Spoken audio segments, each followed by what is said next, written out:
Good morning. Welcome. I think you can be seated, right? I don't think we have to stand.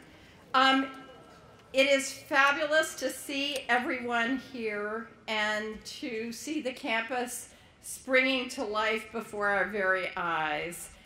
I want to welcome new members of the faculty. We are so glad you've joined this community. Returning faculty, it's always terrific to see you after an always too short summer. Where does it all go so fast? But I am really most thrilled today to see our new Dean of Faculty, Malcolm Hill, sitting here among us in the front row.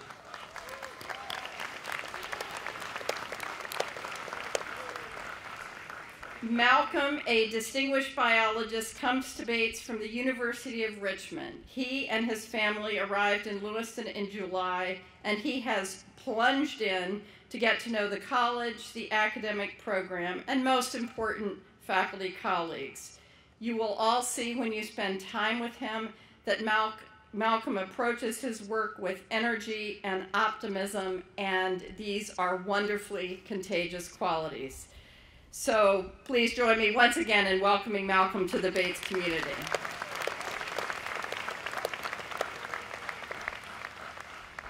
Staff who are sprinkled throughout here and whose handiwork we're all benefiting from, I cannot thank you adequately for all the work you've put in once again to get us ready for the opening of the year. And this year I want to give a particular shout out to our planning and facilities staffs who have undertaken an unusual amount of construction in the brief window of summer to make the campus ever more functional and beautiful, including this wonderful new stage, which isn't quite complete, but it's fantastic. It's going to be great. And of course, I want to offer a special welcome to the members of the class of 2022.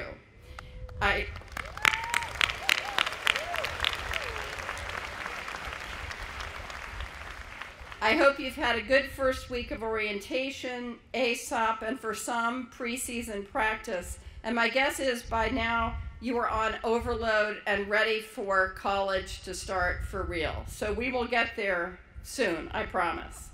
Convocation marks the formal induction of your class into the Bates community and into the community of scholars.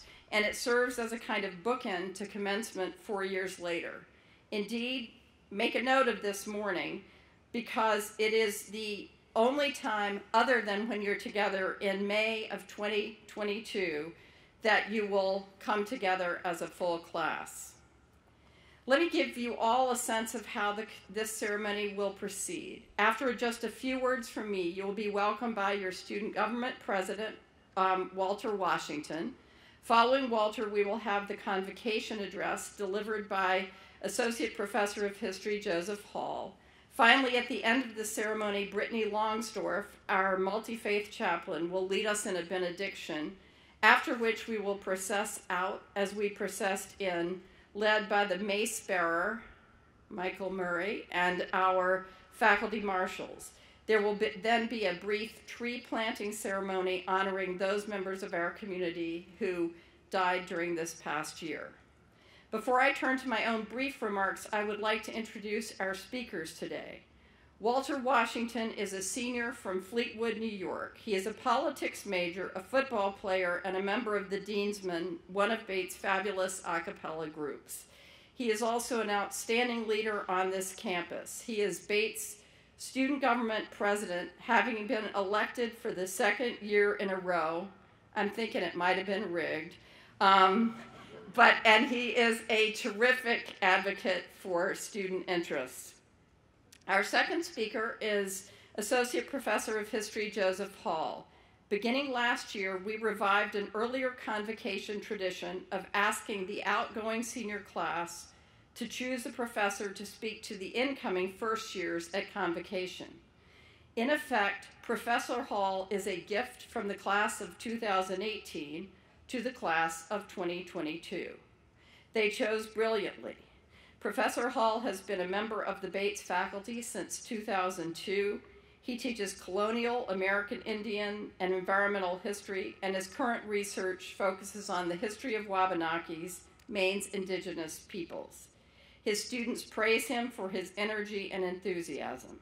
He has been known to show up to his classes in costume and to speak with various accents. Around campus, he is perhaps most famous for riding his bike in all weather, and on foot, he consistently finishes at the head of the pack in the annual campus 5K race. Joe has won the Krebs Award for Excellence in Teaching, the Harvard Center Faculty Award for Outstanding Community Engaged Work, and the Phillips Faculty Fellowship. Before I turn the podium over to Walter and then Joe, I'd like to say a few words to the entering class. The arc of the moral universe is long, but it bends towards justice. I'm sure that many of you have heard this statement before. It was made famous by the Reverend Martin Luther King Jr. And President Obama liked the quotation so much that he had it woven into a rug in the Oval Office. As it happens, King was not the first person to express this sentiment. He simply adapted it with attribution from a 19th century Unitarian minister, Theodore Parker, who included it in a book of 10 sermons published in 1853. Parker, like Bates' founders in the same historical moment, was an abolitionist deeply involved in the social and political issues of his day. I've been thinking about this statement a lot lately because it expresses a thought that I once found reassuring. But now it feels dangerously like false hope, cold comfort, or a seriously misplaced sense of inevitability. Is the arc of the moral universe really bending toward justice in Syria, in Venezuela, in Myanmar, in our schools, on our city streets, at our borders, in our public discourse? Of course, the statement was never meant to describe conditions on the ground at any given time or place. It was meant as a spiritual, not a political truth, an affirmation of hope in the face of contrary experience.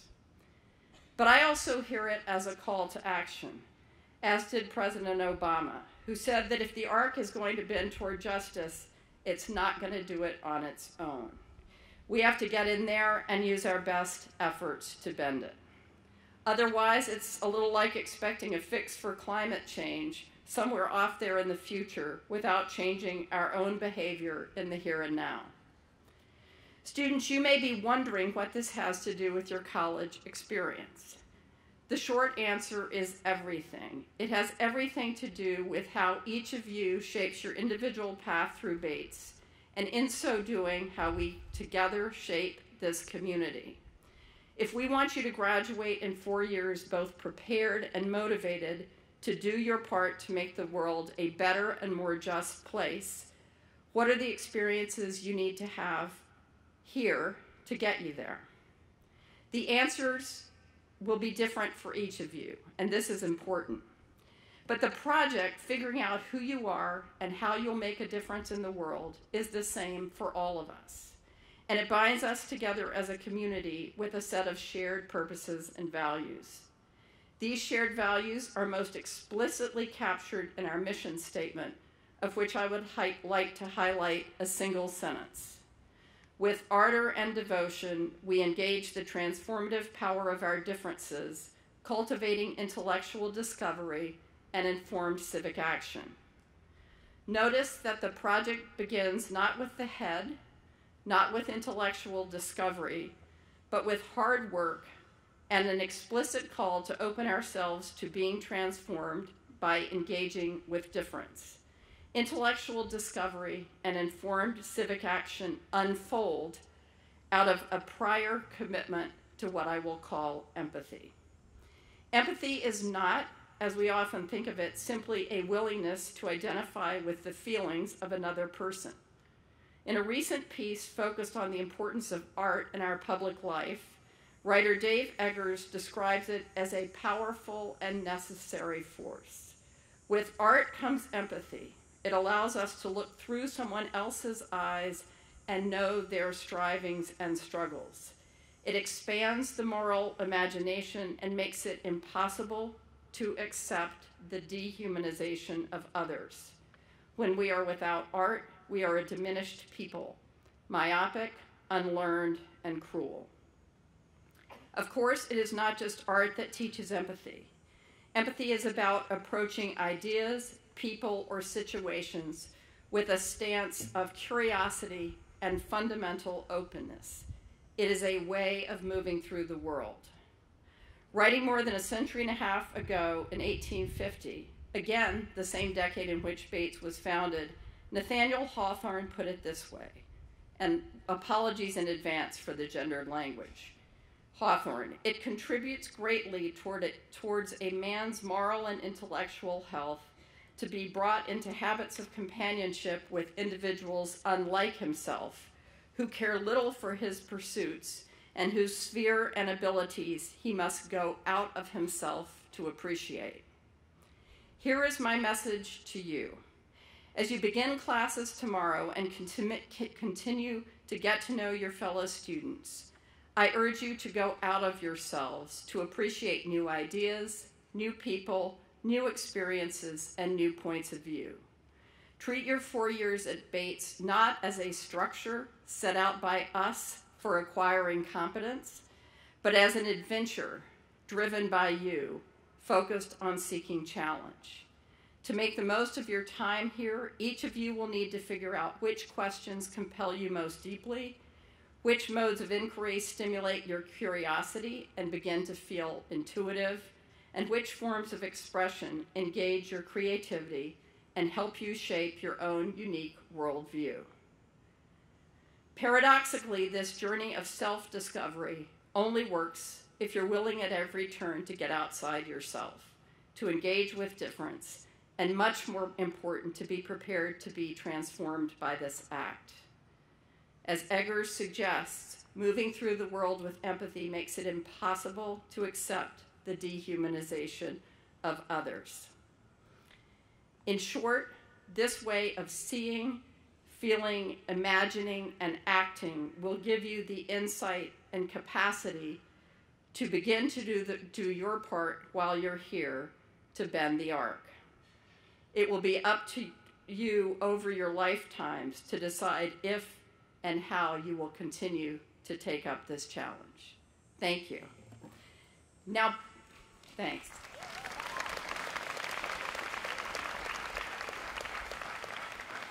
Now, please join me in welcoming Walter Washington.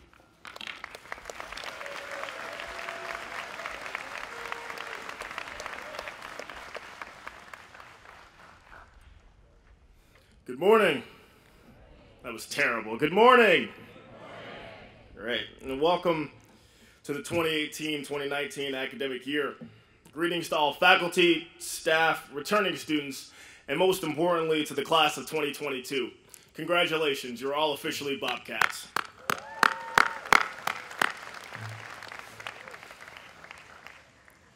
Three years ago, I sat in the very seat you all are sitting in right now, captivated by feelings of excitement, anxiousness, and definitely a lot of fear. Also, the most vivid memory I have about my convocation 3 years ago, and some of the faculty may remember this, was that much like today, it was one of the hottest days I've ever experienced in the state of Maine. But truly, what was running through my mind was how in the world I was supposed to navigate these next 4 years, manage to play football, make friends, sleep, and find time to get involved.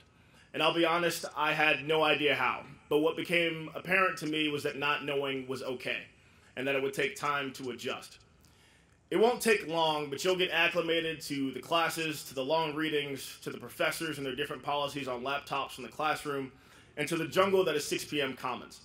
However, quite unexpectedly, while you're acclimating yourself to each of those things, you will also discover that you're acclimating yourself to the person that you're becoming. 3 years ago, I was simply a college student. But over time, the idea behind becoming someone who can effectuate change began to overtake the simplicity of just being a college student. And today, I stand before you with the firm belief that your journey through these next 4 years are going to do the same.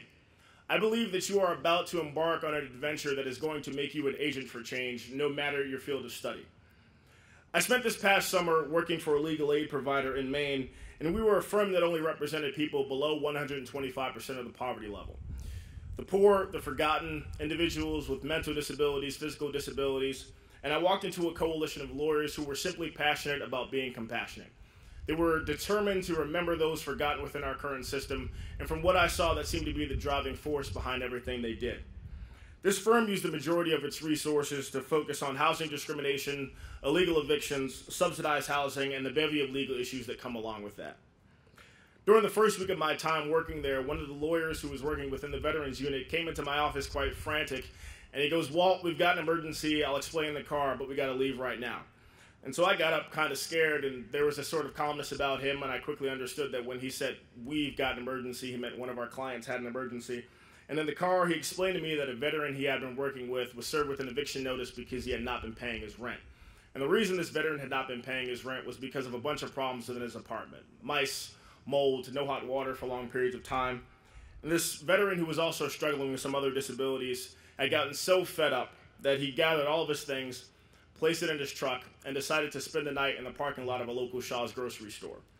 We traveled there to meet him, and as I sat there listening to him explain the issues within his apartment and the aggressive conversations his landlord had with him, I began to get angry for him. And I looked at the lawyer with this look that said, we got what we need, and the next thing that came out of the veteran's mouth was quite stunning. He said, "I don't want to go to court. I need to get a shower and find a place for my cats because I know no shelter is going to take them too." In that moment, I felt so many emotions because firstly, I wanted the landlord to pay for what he had done, but I also struggled to understand how someone who dedicated his life defending his country felt that he could even defend himself, nor even see himself as worthy as being defended. We escorted him to a shelter, and I spent that day torn up at the fact that I couldn't do more for him. A few weeks later, I sat in on a case meeting in which paralegals and lawyers discussed upcoming cases, next steps for clients, legal strategy. And when the eviction cases came up, we noticed that a few of them were coming from the same trailer park, the same landlord, the same living conditions.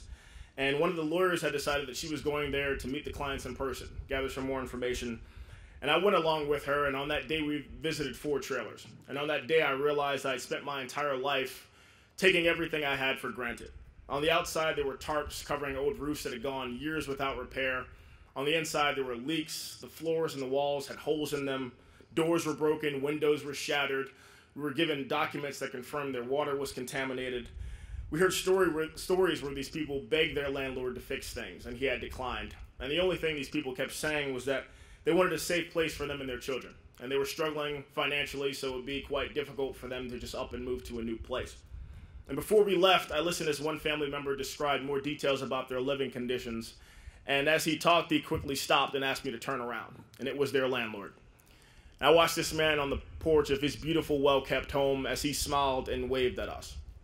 And I got in the car, and I was almost brought to tears at the thought of those children being forced to live in those conditions and the landlord's blatant disregard for his obligation to keep his tenants safe. Within the next 3 weeks, we were in court every Wednesday and Friday battling for these people, hearing after hearing, settlement after settlement.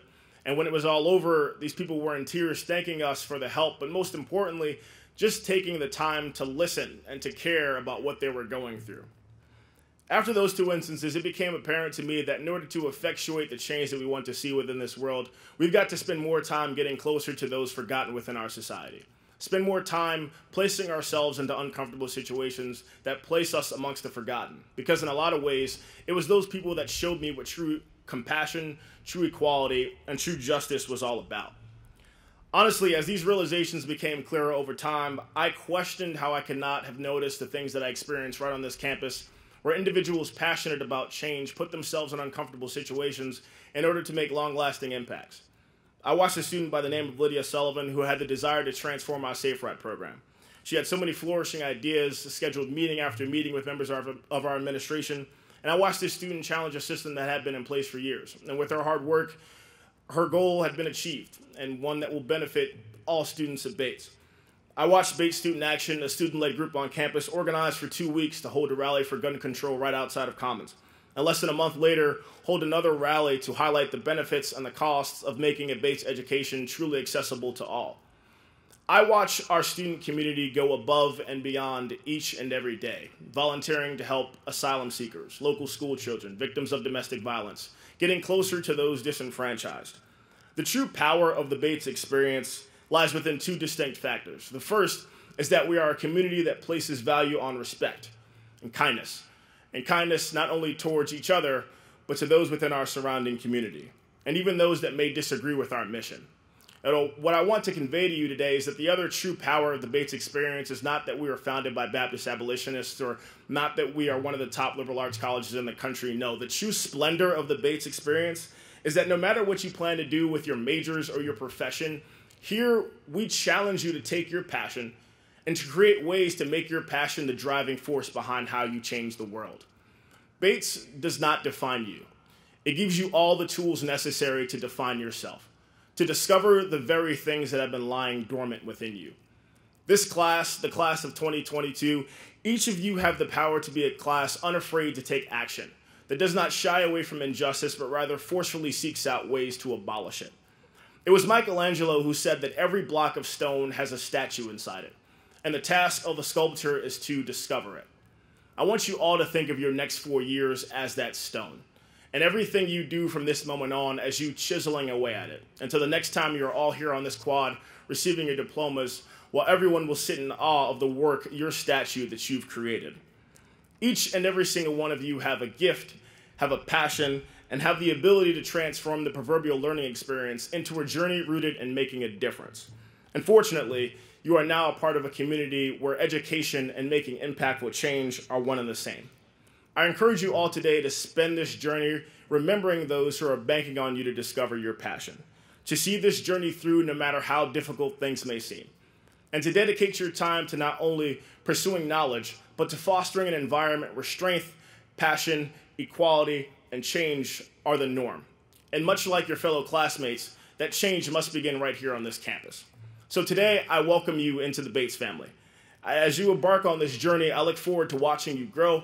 I look forward to watching you discover your passions. And more importantly, as a member of your extended family, I am so excited to begin invoking those changes that we all want to see together. Thank you.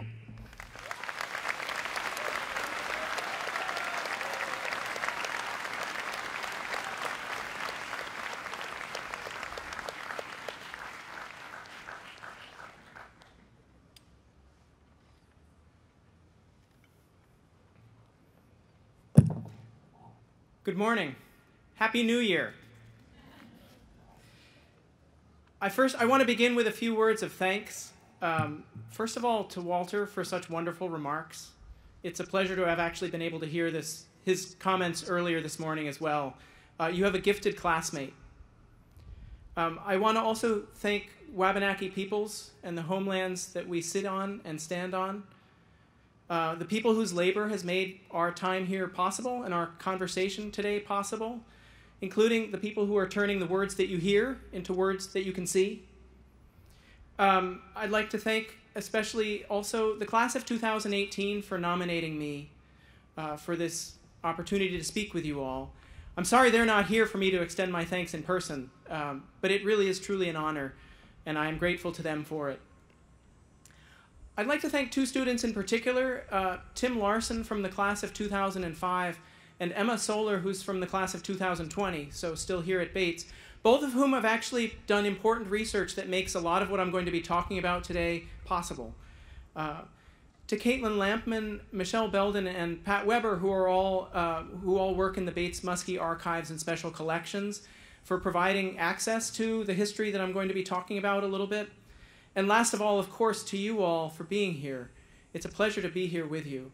And certainly, I want to extend a warm welcome to all of you who are new, whether you're in the class of 2022 or new faculty or new staff.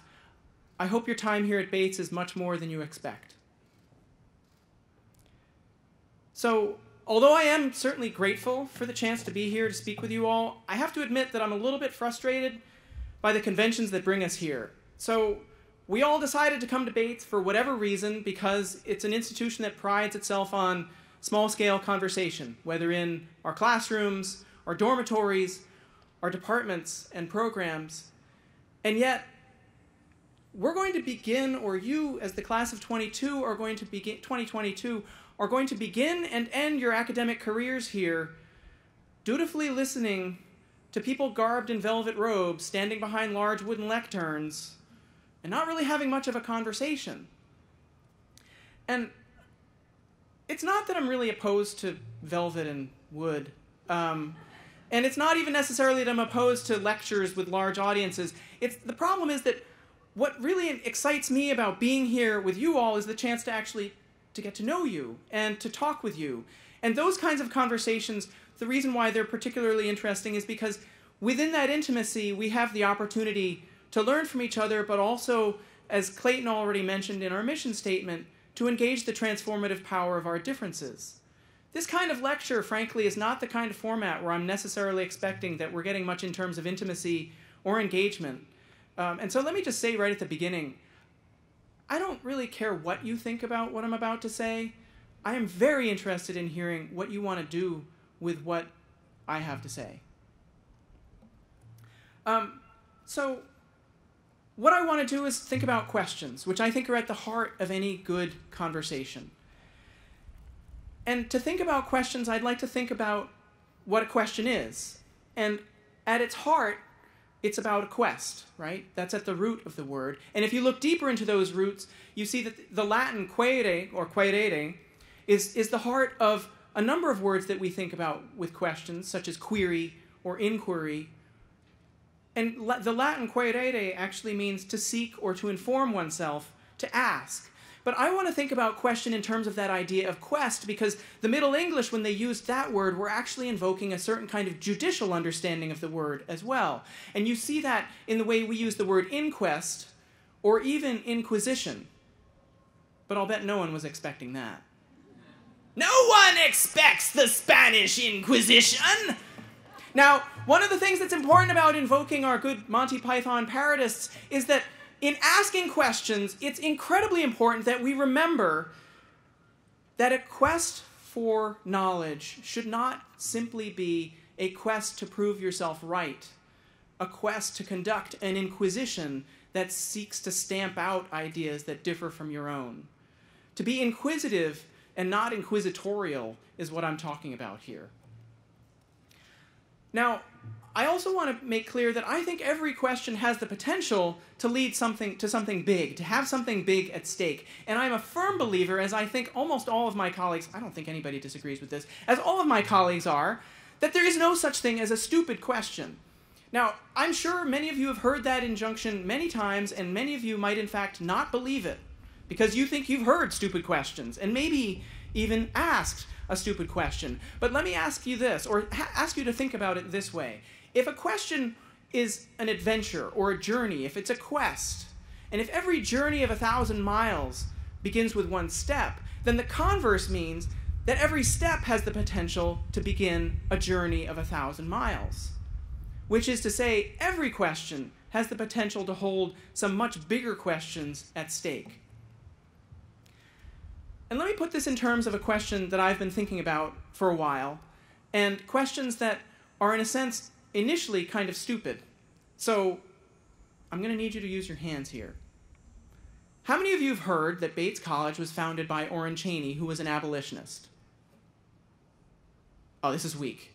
All right. So who's got broken arms? Don't raise your arms. Everybody else who has heard this, because I'm thinking there are a few hands that are not getting above shoulder height or something. How many of you have heard about Orrin Cheney, Bates, abolitionism? Yeah, all right, good. All right, so good. Thank you. All right. So many of you have. And if you haven't, that's totally fine. But now you have. Orrin Cheney was an important founder of Bates College. He was a free will Baptist.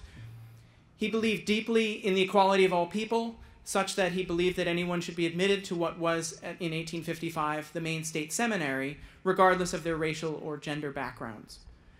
Now, a second question, which might be also kind of stupid. How many of you know that Bates College is named after Benjamin Bates, an industrialist who established the textile mills downtown in Lewiston? All right, yeah, you guys are warming up. This is good. Okay, so, and it's in fact in 1864 that Benjamin Bates is going to give the first $10,000 gift of what would eventually be a $200,000 set of gifts to Orrin Cheney so that the Maine State Seminary could become a liberal arts college named after Benjamin Bates. Third question. how many of you know that the cotton textiles that Benjamin Bates and others are weaving in Lewiston are going to be made until 1865 from cotton that is grown by enslaved people in the South of the United States? Okay, so maybe not as many, but that's, I think, in a sense, an indication of some of the ways we talk about our history in this country. But these three questions are at the heart of what I think is perhaps by now maybe an obvious question, and that is, if Orrin Cheney was an abolitionist, deeply opposed to slavery, and Benjamin Bates was making his money weaving cotton grown by enslaved people, why was Orrin Cheney taking Bates's money? And what does that mean for us? So we can start with Cheney's own diary, which fortunately you can find in the Muskie archives. And it's really a wonderful little piece of an artifact. It's about, well, this big, 3 inches by 5 inches, more or less. Small leather-bound thing that he could stick in his pocket. And when you open it, it's 2 pages. On each page would be the 7 days of the week. So Monday through Wednesday on one side, and then Thursday, Friday, and then Saturday, Sunday on the other page. And there's only 1 year of this diary that still exists, which for me is a fascinating question. Why would a man who keeps a diary so often, and we know that he did keep other diaries, why is there only 1 still remaining? But the fact is, because it's 1864, we have a chance to find out a little bit of what he thought when he first talked with Benjamin Bates about that first $10,000 gift that would make this seminary into a college. And I want to read to you from that important day when Cheney and Bates first talked about that gift, March 4th, 1864. And this is all from Cheney's diary. Have had a long and pleasant call on Mr. Bates. Says he will give $10,000. Would rather have had another name for the college. He cannot act as our agent as well as if on another name. But said it might be as well for us in the end. Said should at some future time make us a donation. I asked, before your death? He replied, perhaps so. I cannot say. Said now is the time to start subscription in Boston. Went to Concord, New Hampshire, stopped with brother E.P. Prescott. Carrie and I called at the Millets. Now, hearing these words, or perhaps seeing these words, might seem rather unremarkable, but it's extraordinary when you look at the diary, because here's this incredibly small page on which only 1/3 Orrin Cheney is trying to fit all of these words. And you can see as he's writing, the penmanship gets tighter and tighter and smaller until he's finally wrapping the words up around the page because he doesn't have room to fit all of the important things that Benjamin Bates is telling him on March 4th, 1864. Cheney, in what looks like fairly spare prose, I think is really, really excited. $10,000. He was going around and very happy when people would give 100 or 10. And here's a man giving 10,000 and also possibly offering the prospect of much more.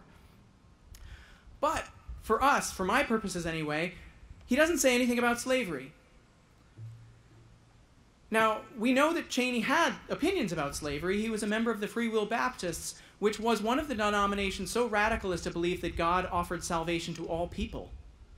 And if that was true, then that slavery was, as Cheney put it in an opening editorial to the newspaper, the abolitionist newspaper Morning Star, that he edited, as he put it, slavery was, quote, a giant sin against God and an awful crime against man.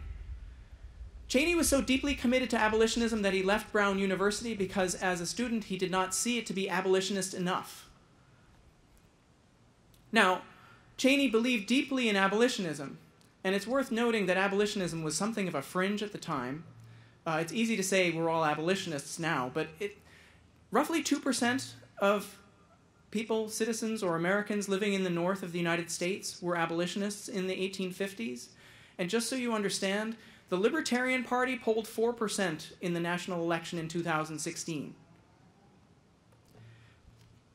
Now, there was controversy surrounding Bates's establishment of this gift to make a college. And the controversy lay not with slavery and money, at least as far as as far as Cheney would remember it. The controversy lay in the fact that Cheney was accepting money to make a college in the first place. So when Cheney established the Maine State Seminary in 1855, there were a number of Free Will Baptist seminaries in other parts of northern New England, and all of them were thinking about the possibility of becoming a college at some point, in a sense stepping up from being a post-high school kind of school to being one that actually dealt more deeply in the liberal arts. And Cheney actually assured a number of people, don't worry, I'm actually looking into just establishing a seminary, and yet here he is 9 years later looking for the money to make a college. A lot of people were incredibly unhappy with this. And they were so unhappy that, in fact, decades later, in 1907, when Emmeline Cheney, Orrin's wife, wrote a biography of her now dead husband, she took an entire chapter to explain why it was that he had done what he did and to defend those decisions. So, while Cheney and his colleagues were aware, were thinking about this in terms of a controversy related to whether to become a college, they were also aware of the limits on the kind of money they could accept. So Bates's successor and second college president of Bates, George Chase, recalled in the 1880s that Free Will Baptists, when they were thinking about establishing Bates College, would have probably been reluctant to send their children to a college, quote, maintained by the fruits of slave labor. And in making that quote, what he was referring to specifically was that there had been a southerner, a plantation owner, who had actually offered money to an institution in New Hampshire. He had not actually followed through on that, but Chase was acknowledging that plantation owners, perhaps strangely, were interested in supporting an abolitionist institution, and that Bates College would have probably been very uncomfortable with that fact had that plantation owner been interested in giving a donation here. So, here we have a college that is aware of some controversial elements of a decision to become a college, and is aware that slavery is actually a controversial piece of a foundation of a college, and yet, when it comes to talking about money made at least indirectly, but still fundamentally, from slavery, there is silence. And I find that silence intriguing because it suggests just how deeply this nation, not just South, North, South, and West, depended on the enslavement of millions. Abolitionists, including mill owners, failed to dissociate themselves from ties to slavery, and Emma Solar has actually done some wonderful research on this fact to show that even a mill owner in Rhode Island would be anxious about how it was that he was going to continue being an abolitionist while he continued to weave cotton grown by the people he wanted to be free. Now, this failure to acknowledge or at least directly address these compromises raises for me another set of intriguing questions. And I want to take another moment to think about etymology, because intrigue is a wonderful word. It comes from the Latin intricare, to entangle or to confuse. And it's worth thinking about intriguing questions, because it is those kinds of questions that are questions in which you find yourself entangled. To put it differently, in what ways are you inextricably tied to the questions that you pose? And it's with that idea of intrigue that I point out that I did not title this talk Questions for Cheney or Questions for Cheney and Bates, but instead Questions for Bates, because my real interest is not questions for them, although I would love to sit down in a room with both of them, but it's for us. And when it comes to slavery and abolitionism and racism, there are many contemporary entanglements for us to consider. As Brian Stevenson, the director of the Equal Justice Initiative, and our commencement speaker this past May, a speaker who spoke wonderfully and who Walter actually paraphrased wonderfully in a number of his remarks as well. As Stevenson pointed out in his address last May, quote, "I don't think we're free in America. I think we're burdened by our history of racial inequality.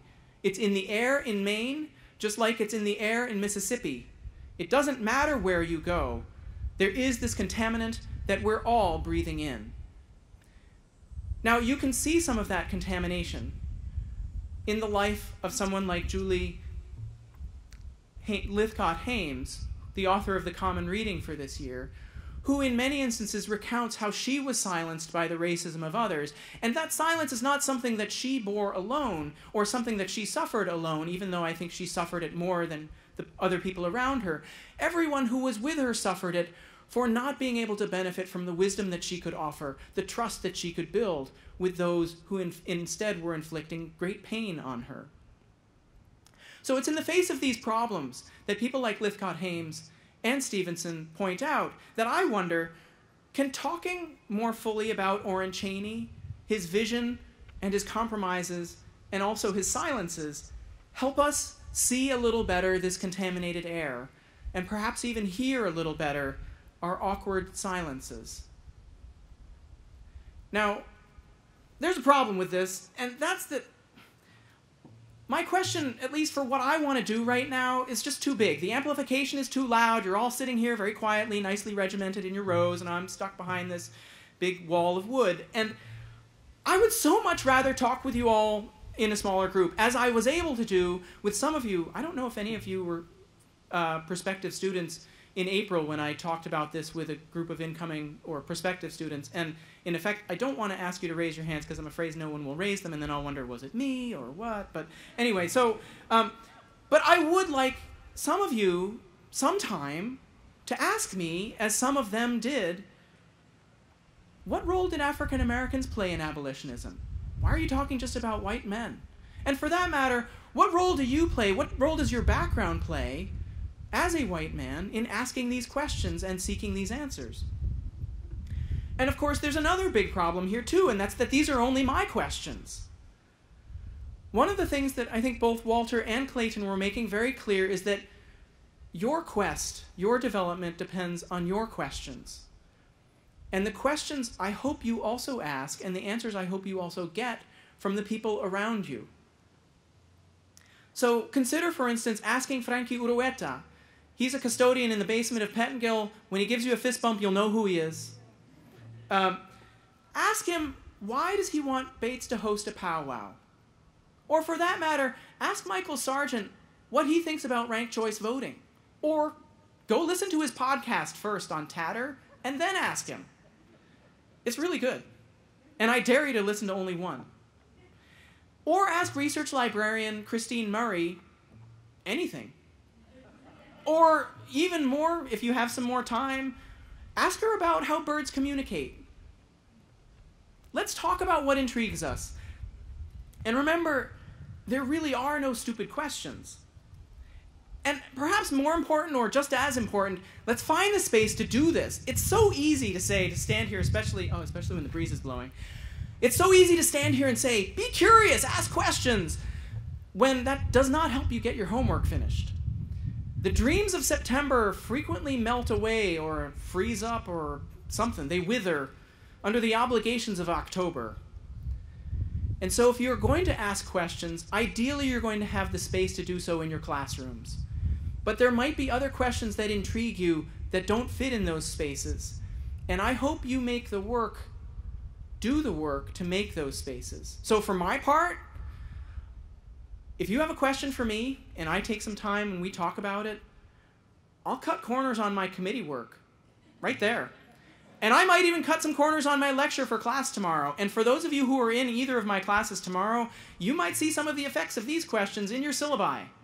And that's not quite as much of a joke as I'd like it to be right now. So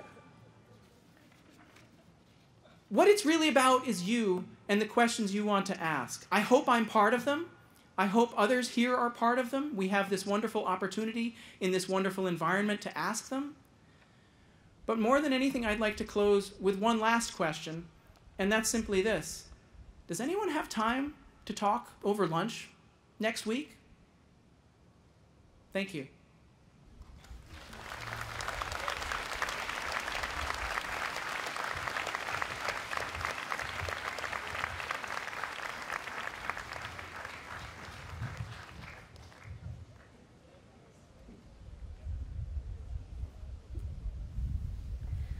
Please join me in an interfaith benediction in whatever posture or meditative way is centering for you.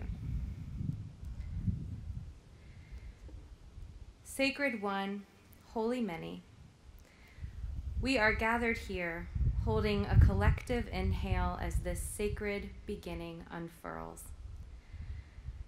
Today is a day for recalling our origin stories. From the moment each student was warmly knitted in the womb to the first day of high school, backpack heavy laden and shoes tied tight, we remember all of these firsts. Each one full of tingling excitement and twisting anxiety. And we invoke those moments when possibilities are as abundant as Maine blueberries in late summer. Those moments when the unknown feels both familiar and petrifying. Each of these firsts have led us to this sacred beginning. May you embrace the courage and compassion which has already seen you through many days of transition. May you lean into wonder and joy as you discover each new thing in exploring this place. May you kindle the fire that makes you so distinctly you, and bring that passion to the classroom, playing field, art studio, stage, and lunch table. This beginning is full and ripe for the picking. As you exhale, let your eagerness and open heart guide you forward. May it be so. Amen.